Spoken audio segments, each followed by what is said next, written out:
how the soft infrastructure works and how it can be deployed. This is an accurate recap of the question. The best way to describe the soft infrastructure or how the system works, maybe I can use an example, the airline industry.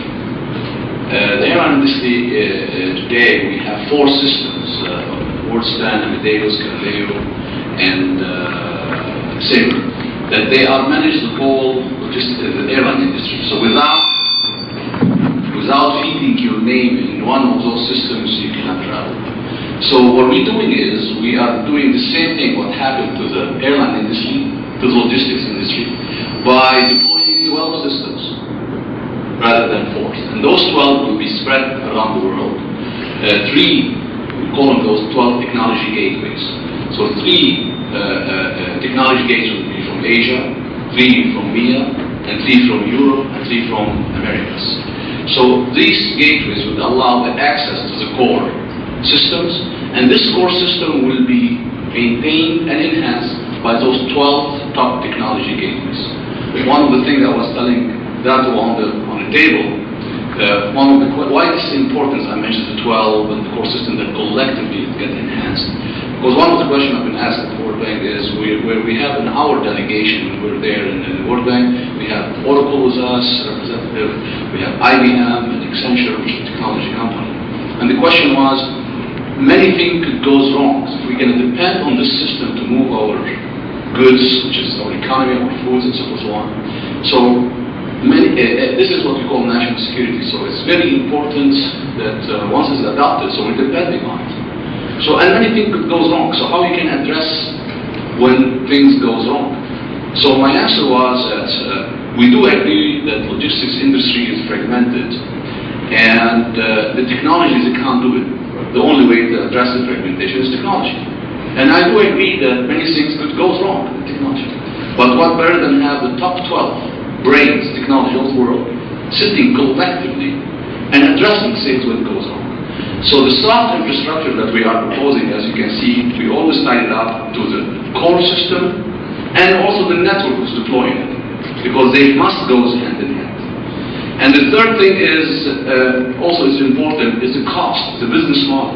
So some of us maybe here ask, why never happened before? And why never happened before? Because it's many things. One of them, who's deploying it, and how you set geopolitical and monopolistic concern. What the cost of the adoption or the use of the system. As you see in the video, you're saying it's free of cost. So many of you maybe later on ask, how can we free of cost and at the same time is sustained? This has happened due to what we call the revenue sharing models. And the bottom line is we have we've opened market opportunity, what we call the ancillary services, which is the banking institute, the banking firms and the insurance firms. So they have a huge market opportunity to make about $6 trillion market opportunities. And once they make this money, we take few cents on a dollar they make, and we to maintain the core system and to share those senses with the technology deployers. So those technology deployers who you trust, these are the top technology of the world who you trust, they can deploy the system for free. This way you have those solutions of soft infrastructure. Other than talk about only technology, it's a technology, it's a network, it's a business model as ensuring to offset geopolitical and monopolistic concern. And by the way, the last thing is, how long will it take? Such a global idea. How long will it take and what is the target? It is enough that each one of those 12 technology gateways, that they will go back to their own customers, that they've been complaining for many, many years on the lack of point-to-world integrations. Enough that they go back to their own customers and they sign up only 76 of those customers, which we identified. From now to 2020, the target, we will achieve 50% of the world volume moved on the GLS. That's in brief. Thank you, Captain. A very lucid and explanatory comments there. Ladies and gentlemen, any points from the floor or any comments that people would like to make? If not, perhaps I might take advantage of having the Deputy Minister here, perhaps to ask him a question. Everything we're hearing today on logistics, obviously, revolves around services, whether it be the supply chain, the ICT component, all the rest of it. And Malaysia has identified services as a new engine of growth. Deputy Minister, how do you see this particular new development in terms of Malaysia's objectives for services development and for services in ASEAN generally? Well, thank you for that question. First of all, you correctly pointed out that for a number of years now, I guess, we've been focused on manufacturing industry, and we've been very good at that. Investments that we put into the country, I'd like to say that perhaps aside from Singapore, in ASEAN, we probably have the most advanced physical infrastructure in the country. But now, as you correctly said, the services industry is one that has been identified as the engine of growth, not only for Malaysia but for most countries. And we see the need to optimize, if not maximize, the infrastructure that we put in by using the right technology, by making services more efficient. And I think that way we can really be able to milk the most out of every dollar that we spend. So I think that it is very timely and correct that you have this program here in Malaysia, because we intend to be the one spearheading the way in this field, because after all, as I said, we think that we are so well positioned to make the most of it, since we already have the infrastructure. So we realize that even with the infrastructure, I think Mr. Devanthot's speech is now mentioned, that it's more than that. You know, it's going to be quite wasteful to have all this infrastructure but not utilizing it to its maximum potential. So any effort that we could put in to derive as much value as we can from the infrastructure that we put in will be most welcome. And I think it bodes well for the whole of ASEAN that we have such a thing going on, starting here in Malaysia. So we're all for it. Thank you, Deputy Minister. Any burning issues, ladies and gentlemen, that you'd like to bring up?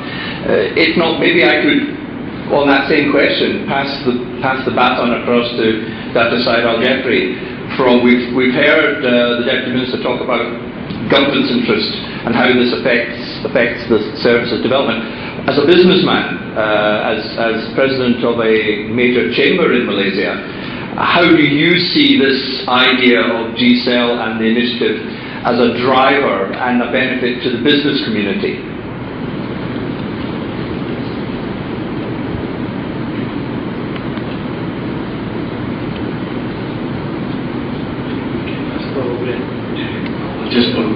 Thank you very much, Stuart.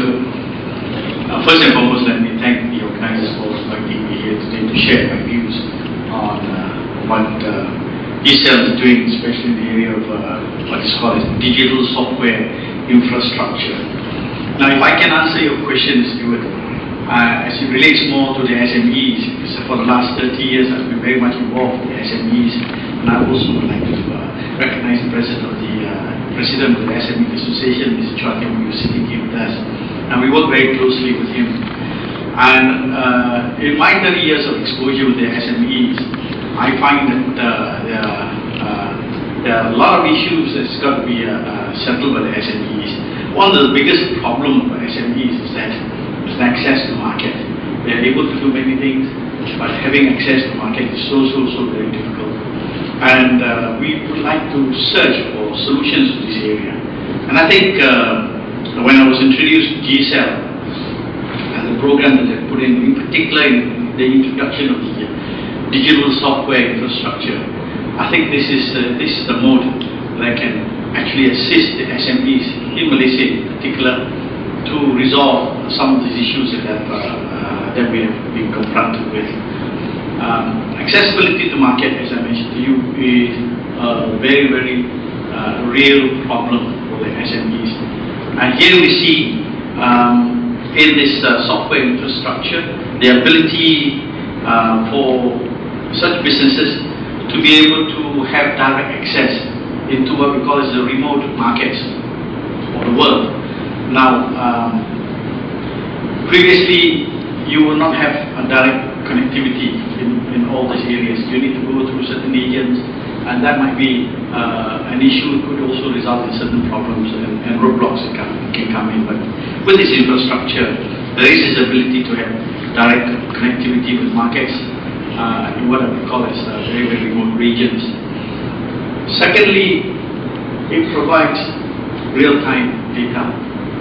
Now, a lot of time, SMEs in particular, for that matter, even the business organization as a whole, we operate in darkness, so to speak. We tend to make decisions on information that was already very, very old, and as a result of which, it's going to cost us that much more. But with real-time data availability, we will be able to react very, very instantly and adjust ourselves, which we ought to do as business people in order to ensure that our business runs efficiently at the minimum cost. Thirdly, very important for business, especially SMEs, is to have credibility. Now, credibility doesn't come because you know how to advertise yourself. Credibility comes about because a third party is able to validate who you are. And I think this is an area which this soft infrastructure product, GCEL, is going to be able to help a lot of business entities to get themselves properly validated. And all these are available at no cost. Basically, if you want to set up your own structure, I've been talking to Captain Saloon, I've been talking to Dr. Mark over there, and Greg right at the back there about what GCEL has been doing. And I, as the president of the Chamber of Commerce in Malaysia, would certainly like to support this and encourage businesses, in particular the SMEs, to come on board and take advantage of this soft infrastructure that will allow them to trade not only within this region but also globally. Thank you. Thank you, Dr. Said.